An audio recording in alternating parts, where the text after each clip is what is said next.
Là, je travaille depuis, je crois que c'est janvier 2021 que je suis là. Donc voilà, ça fera bientôt, ça fait 3 ans. Alors ici, sur le groupe D, on accueille des adolescents entre environ aux alentours de 12 à 16 ans. Et en fait, notre travail, c'est de les accompagner durant leur temps de passage, durant lequel ils sont ici à la Fondation. On a surtout un travail de coordination, je trouve, de plus en plus, que ce soit au niveau, je sais pas, des intervenants de la santé, des intervenants qui sont de l'ordre du milieu familial, parfois aussi de la justice, parfois des forces de l'ordre.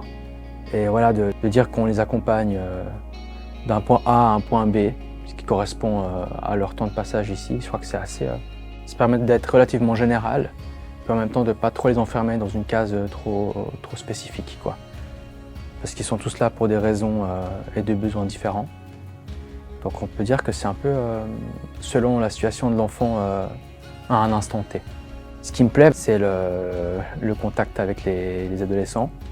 Il y a cette volonté, je pense, de faire un bout de chemin avec eux. Je pense qu'on a besoin d'avoir cette envie d'être au contact de jeunes. Et souvent, on a beau vouloir anticiper notre travail en sachant exactement ce qu'on doit faire sur le plan, par exemple, administratif, mais sur le plan relationnel, tout dépend un peu de ce que les enfants aussi ont vécu. Ce qui est intéressant aussi à la Fondation Pestalozzi, c'est qu'on a une école spécialisée qui est sur le site. On a aussi des thérapeutes qui sont directement intégrés dans le bâtiment scolaire. On a une équipe de cuisine aussi qui fait les repas sur place.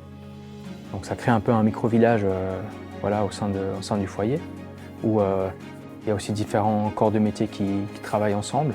On a quand même un espace qui est très vaste, avec 2 terrains de foot, un terrain de basket. On a aussi des lieux de vie qui sont des maisons.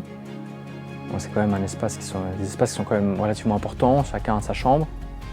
Après, je trouve que les anecdotes les plus intéressantes pour le travail éducatif, c'est plutôt un peu toutes les étapes qui se font, qui ne sont pas forcément visibles de manière impressionnante, quoi. C'est pas forcément des grandes étapes, mais c'est souvent des petites étincelles où l'équipe éducative elle remarque qu'il y a des avancées, puis on se dit là, il y a eu un déclic.